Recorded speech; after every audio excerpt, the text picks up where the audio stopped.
Welcome to New Unrealist. For months, hell, years, those of us on the right side of the political spectrum, we've suspected in many cases, and in some cases known with good evidence, that social media companies target right-wing accounts on their platforms.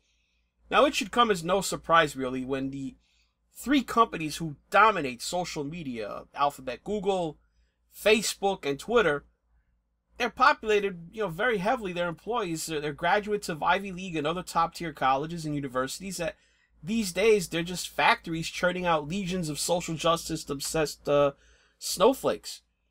Now, if you had any doubt about the hothouse corporate culture in big Silicon Valley social media companies, recall the case of James Damore.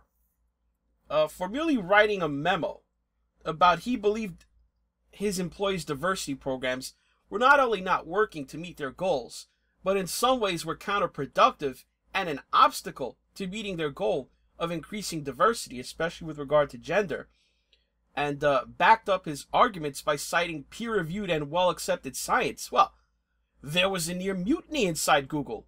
You had Snowflake employees actually staying home from work in their severe emotional trauma and distress that somewhere one engineer among thousands at Google wrote a memo questioning the orthodoxy of Google's corporate culture of social justice warriors. Now, within days of the memo going public and in the mainstream media, Damore was fired and branded as a member of the alt-right, even though Damore politically was and still is a person whose politics are left-wing in most areas. Now, that example aside, it only gave us a glimpse at the corporate culture inside Google and big social media companies. It wasn't direct evidence of anything untoward going on with the platform, but it does inform us about the people who create and maintain those platforms. No, more direct evidence came in the form of the Project Veritas expose, where they did that undercover sting targeting current and former employees of Twitter. Now, they got these employees to admit on camera the ways that they'd come up with to block right-wing Twitter accounts. Note in these conversations, they weren't talking offhandedly about ways to block abuse, harassment, so-called trolls in a neutral manner. No. They were talking explicitly about how they target Trump supporters, rednecks, people who post images of the United States flag. I mean, you remember this guy. Remember him in the Project Veritas videos? Pranay Singh, direct messaging engineer for Twitter. Remember what he said. You look for Trump or America or any of 5,000 keywords to describe a redneck. Whoa! Not a troll, not someone breaking the terms of service, a 5,000 keyword list that describes rednecks. So if you're posting to Twitter about Donald Trump or monster truck rallies or how much you enjoy listening to Sweet Home Alabama, Twitter holds that against you. But, you see, the problem with that expose is that it was done by James O'Keefe, Project Veritas, and sadly, even though James and his people had gotten Twitter employees to admit on video that Twitter's algorithms were specifically designed to target Trump supporters, pro-America accounts, and, quote, rednecks, somehow, because it was James O'Keefe and Project Veritas, the video evidence was somehow discounted or invalid. Like it didn't happen. Well, it ain't just Project Veritas anymore. Vice News seemed to break the dam on this among the so-called more mainstream media when they confirmed the claims of Republican Florida Congressman Matt Gaetz that he, along with other Republican congressmen like Mark Meadows of North Carolina, Jim Jordan of Ohio, Devin Nunes, even somebody like Ronna Romney McDaniel, the head of the RNC. I mean, what's so controversial about her Twitter account? They were being shadow banned. Now, understand something. None of the accounts mentioned were engaging in anything remotely against Twitter's terms of service or hate speech. For the most part, these are accounts that tweet fairly boilerplate stuff. Sunsets and kittens. Statements poured over by lawyers. They don't tend to reply to tweets of people they don't know or follow. They're operated by the real person. They're not bots or sock puppet accounts, yet somehow they're being treated, in the same boat with the accounts that are getting negatively ranked. Twitter's own disingenuous non-denial denial reveals the infrastructure of how they design their algorithms to target right-wing accounts for shadow banning. Now, in the example they cited of a hypothetical search result that returns 30,000 tweets, Twitter's product lead and co-founder of Periscope, Kayvon Bakepor, along with Twitter's legal policy and trusted safety lead, Vijaya Gade, lists what the algorithm considers when ranking the results in that example. First one, no one would have a problem with that, with the first credit. Tweets from people you're interested in should be ranked highly. So yes, if you follow someone on Twitter, the assumption is you're interested in their tweets.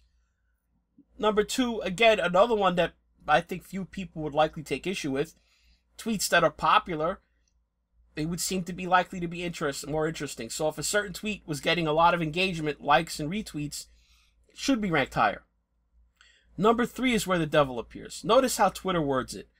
Tweets from bad faith actors, their terminology, who intend to manipulate or divide the conversation should be ranked lower. That premise itself is sketchy. I mean, why is Twitter deciding what's manipulative or divisive? But let's, for the sake of this exercise, we'll accept Twitter's premise that this is a desirable thing to do. Notice the word they use, intend, though. They have said that their determination of what makes a bad faith actor involves intent, which seems reasonable because by definition, to act in bad faith must be an intentional act or set of acts. What are the signals that Twitter uses to determine if an account is a bad faith actor? One specific account the specific account properties that indicate authenticity. These are things like whether you have a confirmed email address, how recently was the account created, is it brand new? Did you upload a profile image, or is your avatar a Twitter egg? That seems reasonable criteria. People who take those additional steps with their account, or they're not brand new, they're more likely to not be so-called bad faith actors. It's in signals number 2 and 3 that the problems start. Number 2, what actions you take on Twitter. Examples being who you follow, who you retweet, etc. That's a problem, because already that's starting to get into an area of guilt by association. You may follow the Twitter account of someone that you utterly despise and don't agree with, just to keep track of what they say. I mean, how many people who follow President Trump's Twitter account are actually rabid Trump-hating far-left extremists? Were Trump's account to be put in the bad faith actors box, all those lefty followers would be penalized based on following an account that Twitter deemed to be a bad faith actor. But at least as flawed as number 2 is, at least it's presumably something that's still within the control of the user. It's wrong, but, at least there is an affirmative thing that a user can do not to get dragged down. Don't follow said bad faith actors. Number 3 is where we have maximum problem. It's a bad idea, and it's beyond the control of the user. How other accounts interact with you. There are 2 primary ways that you could protect yourself on Twitter from seeing stuff that you don't want to see. Mute and block. Now, these are tools provided by Twitter which you can use to not see stuff from people you don't want to deal with. Twitter knows that the overwhelming preponderance of people that use mute and block are left-wing Twitter users. Left-wingers are notorious for blocking people. Hell, they block people that they've never interacted with. Preemptive blocking. It is so bad that there are a myriad of left-wing generated block lists with thousands and thousands of accounts listed on them. The left employs block lists on an industrial scale. Take a guy like something more innocuous, a guy like Diversity in Comics. Now, I've heard anecdotally, you can get onto some comic industry professionals' block lists merely from being discovered to follow his Twitter account. Me, I'm not a big enough YouTube channel to come to the attention of the left. The left-winged activists, I guess, they've got bigger fish to fry. But does anyone doubt that if my channel had 75,000 or 100,000 subscribers or more, that the Twitter account associated with it wouldn't appear on multiple left-wing block lists? No matter if I stop tweeting for the next year, because of thousands of left-wingers blocking me by using those block lists, no doubt Twitter would relegate the Neo and Realist Twitter account into the bad faith actors list. I mean, after all, it will be blocked by so many people. How could they all be wrong? It seems patently unfair that this coordinated leftist activity or behavior of mass blocking of thousands of accounts that have never interacted with them should result in hundreds of thousands of right-wing Twitter accounts being deemed with a blanket bad faith actor designation. And then this causes a ripple effect because, you know, right-wing Twitter users, they're going to tend to follow right-wing accounts, you know, and if a lot of them have that taint sprinkled out there, it spreads it further. All the way to even the most generic Twitter accounts of politicians and Republican Party officials. No, Twitter, you knew this when you created the system. Your metric for success, being that there are less complaints, is a self-fulfilling prophecy. Of course, if you shadow ban hundreds of thousands of right-leaning Twitter accounts, complaints will go down. That would be like saying if we executed all criminals, regardless of the severity of the crime, from petty theft all the way to first-degree murder, crime would go down. I mean, not even the most hardcore law and order people, though, would suggest implementing such a system. I mean, can you imagine? The defendant has been found guilty of taking a candy bar from a convenience store. We now sentence him to death by hanging.